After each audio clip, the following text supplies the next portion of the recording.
তার জন্য নিরাপত্তা দিতে।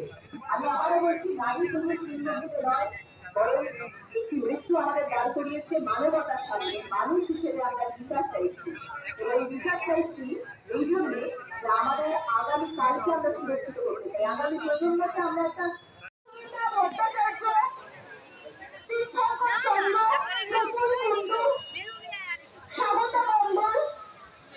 এবং আমার সাথে আজকে এসে যোগাযোগ করেছেন হসপিটালিটি ম্যানেজমেন্টের তিনজন।